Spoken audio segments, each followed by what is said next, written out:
Mbadiar TV Mbadiar TV seen YouTube bi xew ci jamono bàyyi ko fi ci Mbawoor yow mi am gàmm màggal wala ziar nga bëgg àdduna bépp yëg ko seetaan la directement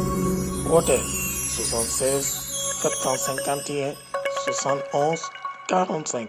Mbadiar TV daal ca kaw ca kanam abonné te bës cloche bi ngir nga mën a am bépp vidéo bu jàll ci Mbadiar TV 76 la 751 71 45 Mbadiar TV daal kaw ca kanam. mbokk jullit yi mbokk taalibe yi mbokk Paal Mbawoor asalaamaaleykum wa rahmatullahi taala barakaatuhu ci ndigalu xalifa général des xaadir yàlla na fi yàgg te wér ñëw ci dëkku diine ba dëkku lislaam ba Paal Mbawoor bis bu tedd bi nga xam ne at mënuñ def ko jële woon ko nag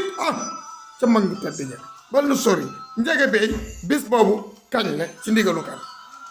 waaw ñoo ngi sant yàlla julli ci Seydina Muhammad sallallahu alayhi wa sallam bis boobu ñoo ngi koy def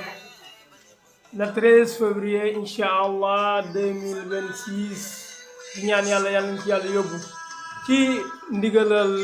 xalifa xadira Cheikh Sadbou ak ndigalal xalifa Cheikh Ndiagaram Ndiir muy Cheikh Sini Ndiir ak imam Alaaji Saliou Ndiir ak Cheikh Sala Diop ak chef de village bi nga xamante ni muy Cheikh Maguette Diop ci ñaa wax nag waa tund yëpp chef de village Mohamed chef de comité rural Mohamed Dia ñu ngi koy ñaan moom tamit di ko wax tamit di ko yëgal bis boobu incha allah na ci ñëpp teew di ñaan yàlla rek yàlla nañ ci yàlla yóbbu ak jàmm incha allah ci soññe bi première partie bi daal. tabaarakallaahu kàddu yu rafet dëkku diine dëkku lislaam siyaaru Cheikh na sa Sadbou taalibel xayaar dama ne Cheikh Mour kat yaay comité organisation yi bismillah. waaw Cheikh Mbaye Ndiaye ñuy waajal bis boobu nga xam ne dañ ci ñaanal sunu maam di tedd jooju nga xamante ne bi ma wàcce woon Cheikh na Cheikh Sadbou fii ci Paal Mbawoor muy bis bu rëy bis boo xamante ne bi dañ ko ànd ak sunuy kilifa di xalifa Cheikh Mokhtar Ndiir ak imam Alaaji Saliou Ndiir ak Alaaji Cheikh Sala Diop ak chef de village Cheikh Maguette Diop ak mbooleem dëkk bi président yi jigéen ñi ak góor ñi jeunesse bi bàyyiwuñu kenn daal ñu bokk waajal bis bii nga xamante ne bi mooy bisub Cheikh Ndiagaram Ndiir bi nga xamante ne bi ñu ngi koy waajal le 13 février waaw ñi ci woo ñëpp ñi nga xamante ne bi ñoo nekk ci tundu Mbawoor yi ñu bokk ak ñoom Mbawoor bokk ak ñoom lépp ci bis boobu ñu ñaan bu bis baa ñun ñëpp ñu bokk ko waaj bokk ko teewe ci ndigalul xalifa Cheikh Sini Ndiir. Cheikh Modou organisation bi programme bi naka lay demee. programme bi bu bis baa bu nu xëyee daanu jàng alxuraan al karim waaw bu nu demee ba ca di yoor ba daanu jublu ci waañ yi ci añ bi beerdeel gan ñi bu nu añee ba pare daanu dem ci cérémonie bi waxtaan ak mbokk yi waxtaan ak dëkkandoo yi waxtaan ak li waral siyaar bi bu nu ca jógee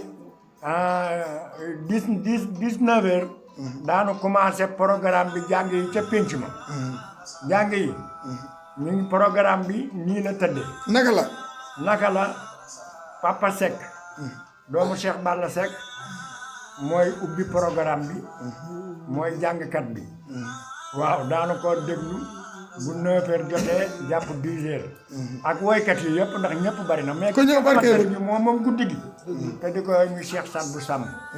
doomu Cheikh Mbaye Ndiaye Samb ca Mbuur munu ko bu bët setee nag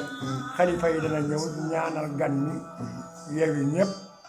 ñaanal leen fa tabarakallah ba ñu waajalaat bisub déwén ma yal na ko ñëpp fekke xam ngeen ne Cheikh na Cheikh Sadbou fii la ñëwoon nag rëdd armeel yi tabaarakallaahu mu barkeelu Cheikh na Cheikh Sadbou moo tax nag bis boobu nag ke sinken nag ñun ñëpp ñuy ànd ak waa ahlu bayti yëpp waa kër Seydina Muhammad sallallahu alayhi wa sallam tund bi ànd ak xalifa bu tedd bi nag ak imaamu ratib bi ñu dem nag ziyaar ci armeel yi waaye nag foo tudd góor tudd fa jigéen soxna Joor bis bu tedd boobu soñul ma soxna yu tedd yi bismillah. waa jërëjëf Cheikh Mbaye Ndiaye ñu ngi lay sant di la gërëm di soñu sama mbokk jigéen yi comme ni mu ko daan defee rek bu bis bee ñu defe ko comme noonu rek teel a génn bu bis bu jub see ñu teel a génn ci pénc mi setal comme ni mu ko daan defee di ci woo suñu mbokk jigéen yëpp waañu tamit comme ni ñu ko daan defee rek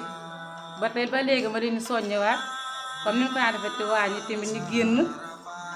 togg bernde yi jox ko gan ñi comme ni ñu ko daan defee tamit waaw di ko jox soxna Mbule mu jaaleem na ko bépp tund Mbawar soxna yi waaw.